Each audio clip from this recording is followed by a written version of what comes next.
असूनच खरं तर हेल्मेट घालणं हा नियम आहे, कारण हा आपल्या सुरक्षेचा विषय आहे. सध्या होणारे अपघात लक्षात घेता हेल्मेट हे वापरलंच पाहिजे, कारण ते आपल्या सुरक्षेसाठी, आपल्या कुटुंबाच्या सुरक्षेसाठी आहे. पण असं असताना गुजरात सरकारचा हा निर्णय मात्र खरंच पटणारा नाही असंच म्हणावं लागेल. पुढे बघूयात, राज्य मंत्रिमंडळाची बैठक सुरू झाली आहे आणि यामध्ये आगामी हिवाळी अधिवेशनाबाबत चर्चा होण्याची शक्यता आहे. येत्या हिवाळी अधिवेशनात काही महत्त्वाच्या घोषणा ठाकरे सरकारला करायच्या, त्या दृष्टीनेही या बैठकीत चर्चा होणार आहे. बुलेट ट्रेन प्रकल्पाबाबत तिन्ही पक्ष नाराज आहेत आणि त्यामुळे या बैठकीत बुलेट ट्रेन प्रकल्पाबाबत काही महत्त्वाचा निर्णय घेतला जाऊ शकतो.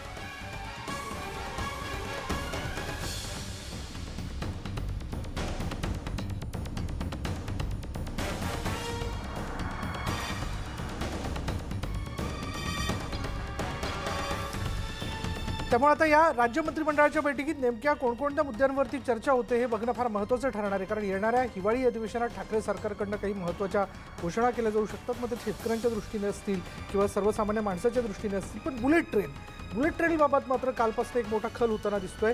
भुजबळांनी याआधीच म्हटलं, त्यांनी तसं वक्तव्य केलं किंवा त्या वक्तव्याला होकार दिला. त्यांनी असं म्हटलं की बुलेट ट्रेन हा महाराष्ट्रासाठी पांढरा हत्ती ठरतोय.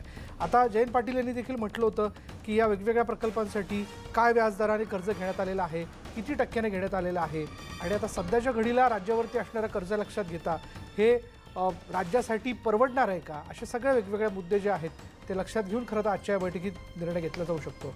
अधिक माहिती जाणून घेऊयात. आमचे प्रतिनिधी प्रफुल्ल साळुंखे आपल्याबरोबर आहेत. प्रफुल्ल, काय तपशील आहे?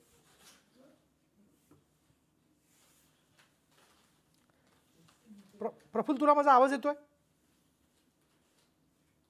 प्रफुल्लपर्यंत आपला आवाज पोहोचत नाही, पण जसं मी महत्त्वाचे मुद्दे या ठिकाणी आपल्यासमोर महत्त्वाचे मुद्दे आहेत जे आपल्या सगळ्यांनाच ठाऊक आहेत. एक तर पहिला मुद्दा आहे शेतकऱ्यांच्या